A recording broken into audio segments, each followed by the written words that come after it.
Jangan jadi people pleaser, jangan iya-iya aja. Karena kalau lo udah sekali iya-iya aja, mereka akan keterusan dan terus-terusan.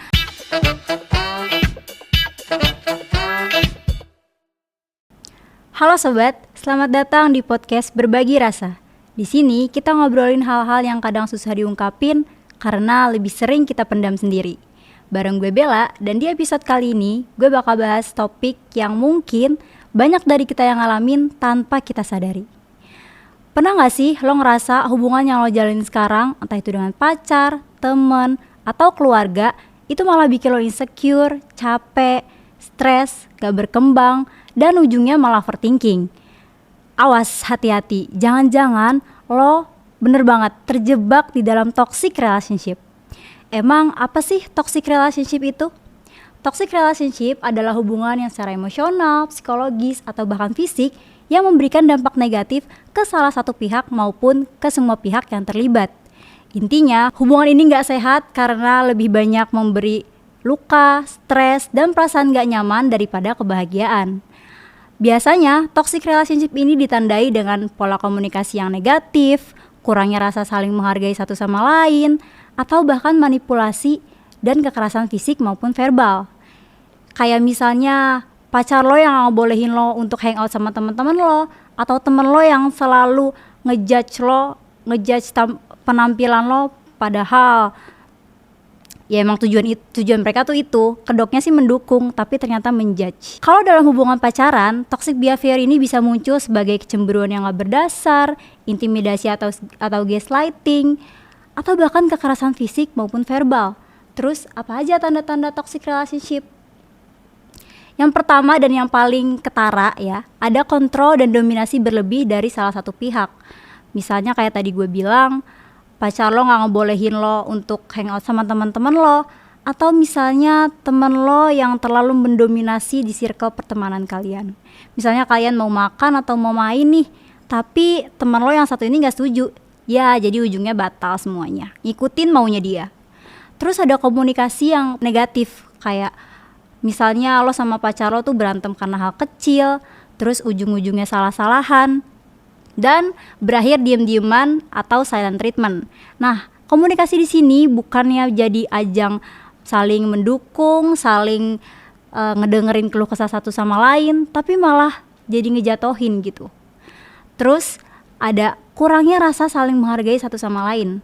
Misalnya temen lo yang gak bisa ngehargain waktu lo, dia datang lama, terus dia lagi sedih, lo nyamperin dia, tapi ujung-ujungnya dia ngebatalin.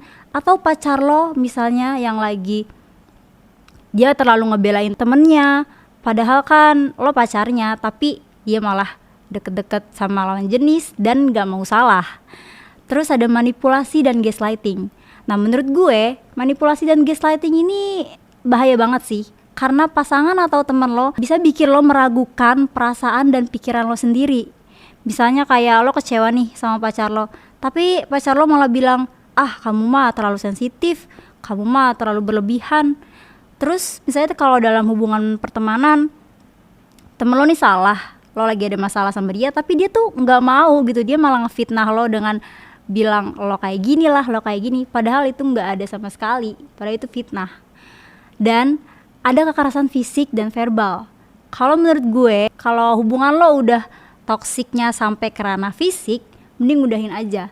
Karena bukan cuma mental lo doang yang sakit ya, bukan cuma kekerasan verbal aja yang dia kasih, kayak dia ngata-ngatain lo, tapi fisik lo juga kena. Entah itu pas dia cemburu lo dipukul, atau lo dijenggut, dijambak, dan segala macemnya. Dan yang terakhir, last but not least, ada ketergantungan. Misalnya kayak pacar lo yang selalu mau sama lo terus gitu, padahal kan lo juga punya hidup sendiri ya kan. Sedekat-dekatnya kita sama orang, pasti kita butuh ruang untuk diri kita sendiri, butuh menjauh lah dari orang-orang, me time istilahnya kalau kata Gen Z sekarang kan. Di pertemanan juga kayak gitu, misalnya temen lo yang ngintilin lo kemanapun setiap hari, kan gak bisa, mana ada sih orang yang mau dibergantungin setiap saat dan setiap hari, gak ada kan. Nah terus kenapa nih kalau misalnya udah ada tanda-tanda kayak gitu yang jelas-jelas merugikan kan ya, terus kenapa masih banyak orang yang bertahan di toxic relationship?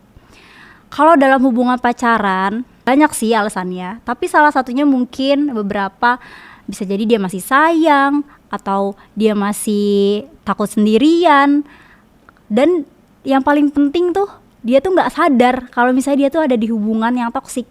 Ini rentan banget sih di hubungan pertemanan, karena pelaku-pelaku toxic relationship ini pinter banget manipulasi korbannya, bikin korban seolah-olah ya itu tuh hal yang lumrah gitu, padahal itu toksik, jatuhnya tuh toksik. Dan kalau misalnya kita udah terjebak nih dalam toxic relationship, apa sih yang bisa kita lakuin? Yang pertama, lo harus sadar, jangan denial terus. Misalnya temen lo bilang, ah itu tuh hubungan lo udah toksik, tapi lo malah bilang, enggak kok, ini hal yang lumrah kok, ini wajar. Enggak. Kalau lo mau bergerak, kalau lo mau melangkah, mau keluar dari hubungan itu, jangan denial, please. Akuin aja kalau lo tuh emang ada di hubungan yang toksik. Terus lo tuh bisa banget lo cerita ke orang terpercaya kayak sahabat lo, orang yang bener-bener tulus sama lo, keluarga, atau kalau lo nggak punya sama sekali pun bisa kok ke psikolog. Yang penting lo cerita, jangan sampai nggak cerita, karena apapun yang dipendem itu bisa jadi penyakit.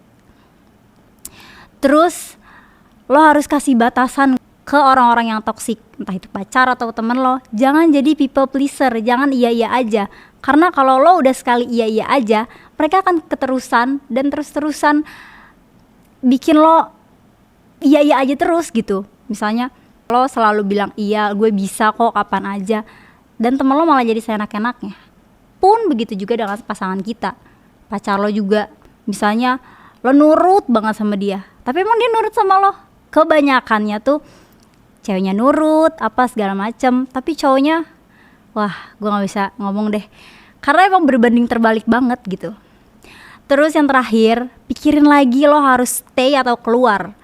Nah kalau yang tadi tanda-tandanya udah masuk ke hubungan lo, please banget pikirin supaya mental lo tuh dan fisik lo tuh gak terguras gitu, gak abis di pertemanan yang toksik atau pacaran yang toksik, karena itu tuh lingkaran setan.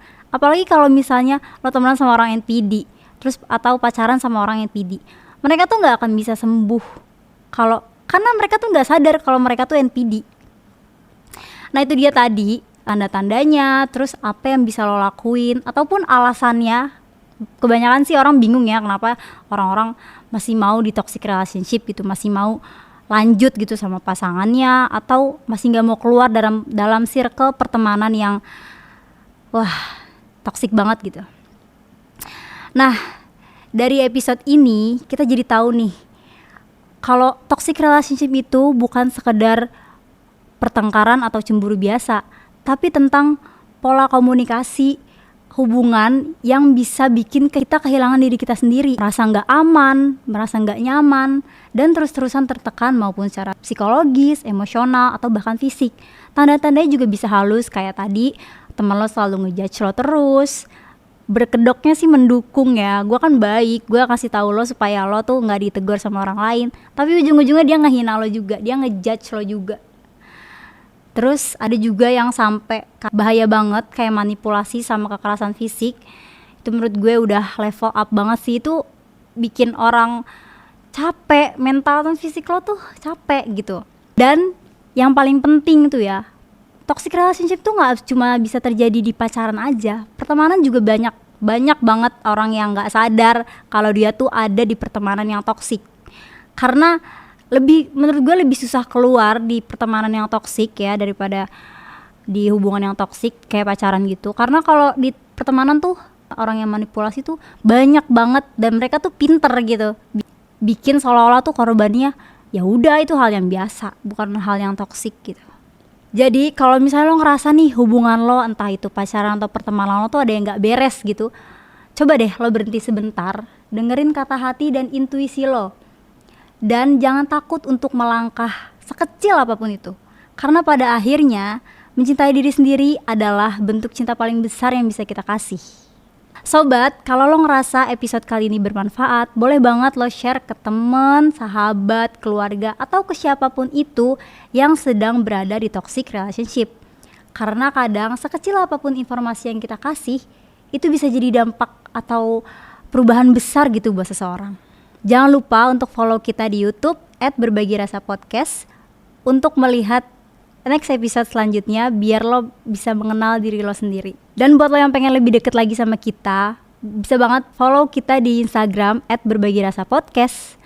Oh ya, yang mau LDR atau yang lagi LDR nih, bisa banget dengerin next episode kita yang judulnya LDR dari romantis jadi toksik. Awas jebakan Batman bareng Nadania sama Sabrina. Terakhir, jangan lupa lo tuh berhak untuk bahagia, lo berhak untuk berada di hubungan yang sehat, yang mendukung, dan yang terpenting itu menghargai lo. Mereka gak semena-mena sama lo. Thank you udah dengerin episode kali ini bareng gue Bella. Dan sampai jumpa di next episode ya.